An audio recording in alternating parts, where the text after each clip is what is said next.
тот день ничто не предвещало беды. Летнее солнце отражалось в воде, на берегу прогуливались люди, дети смеялись, плескались в реке, и казалось, что в этом мире не может быть места для жестокости.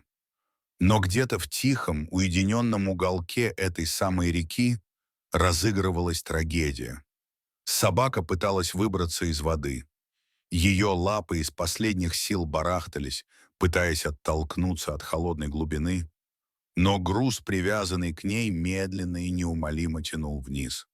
Она хрипела, глотала воду, но продолжала бороться, хотя тело уже почти не слушалось.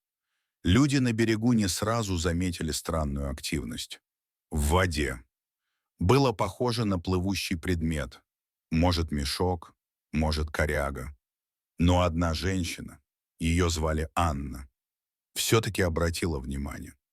Что-то внутри нее ёкнуло. Она пригляделась и в следующий момент бросилась к воде, не думая ни о мокрой одежде, ни о возможной опасности. Анна быстро доплыла до собаки.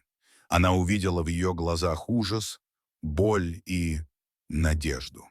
Несмотря на отчаяние, в этих глазах была мольба. Анна на ощупь поняла, что к телу привязана веревка, тянущаяся вглубь. На другом ее конце тяжелый мешок, набитый камнями. Это был настоящий акт жестокости. Кто-то намеренно хотел утопить собаку. Животное, обездвиженное тяжестью, просто не имело шанса выбраться. Анна перерезала веревку ножом, который носила с собой на случай пикника, и вытянула собаку на берег. Белла, так позже выяснилось, зовут эту собаку, лежала без сил. Она дрожала, ее дыхание было прерывистым, а тело холодным. Казалось, что еще немного, и ее сердце остановится. Но она выжила. И не в последнюю очередь, благодаря Анне, которая немедленно вызвала ветеринара. Ветеринары сразу приняли меры. Согревание, капельницы, кислородная маска. Собака была на грани жизни и смерти. У нее были признаки гипотермии, истощения, множество царапин и ушибов. Но, несмотря на это, врачи боролись за нее.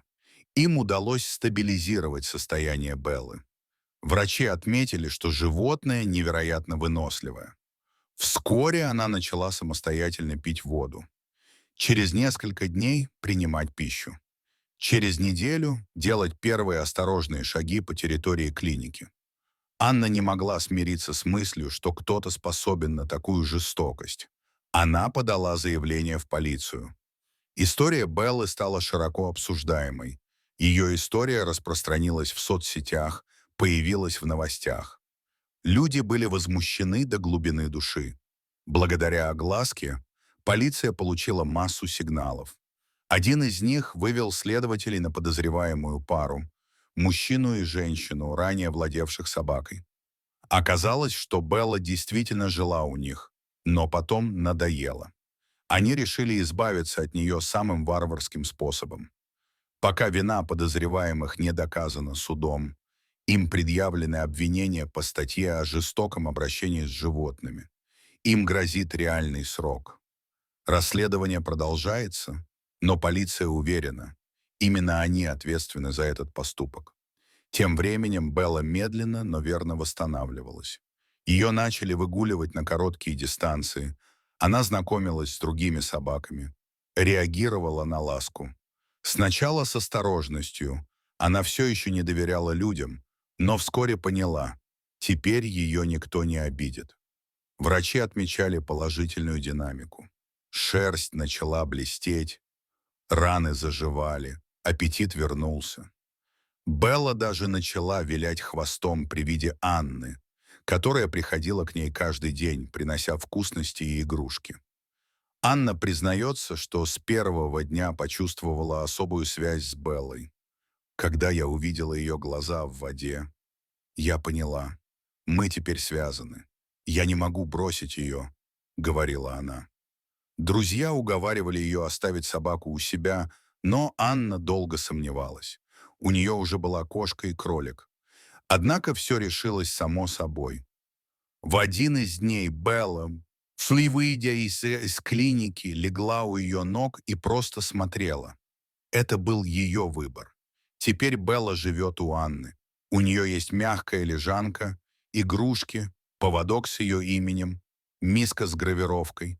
Но самое главное, у нее снова есть человек, который ее любит. Каждое утро они вместе выходят на прогулку. Белла весело бегает, обнюхивает цветы, играет с другими собаками. Она снова научилась радоваться жизни. Иногда, правда, просыпается в страхе, как будто вспоминая ту реку, но Анна всегда рядом. Эта история не просто рассказ о спасении собаки. Это напоминание о том, что каждый из нас может стать героем.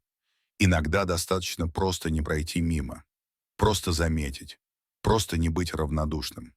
Животные не умеют говорить, но они чувствуют боль, страх и любовь. Они нуждаются в нашей защите. Мы в ответе за тех, кого приручили. Жестокость к животным– это преступление. И такие случаи, как с Беллой, должны не просто наказываться по закону, но и быть сигналом для общества. Мы должны быть более внимательными, осознанными и активными в защите тех, кто слабее нас. Если вас тронула история Беллы, расскажите о ней, поделитесь ею с друзьями. Возможно, кто-то из ваших знакомых подумает дважды, прежде чем обидеть животное. Возможно, кто-то решит взять собаку из приюта. Возможно, кто-то спасет еще одну Беллу. А если вы впервые на нашем канале, не забудьте подписаться. Здесь мы делимся историями, которые не оставляют равнодушными. Мы верим, что доброта и человечность– это не просто слова, это действия. Белла жива, Белла спасена, Белла любима. Пусть у всех животных будет такой счастливый финал. Но пусть не будет начала, как у нее. Поделитесь этой историей. Возможно, именно вы станете тем, кто спасет следующую Беллу. Дорогие зрители, подписывайтесь на канал, ставьте лайки, пишите комментарии. До новых встреч!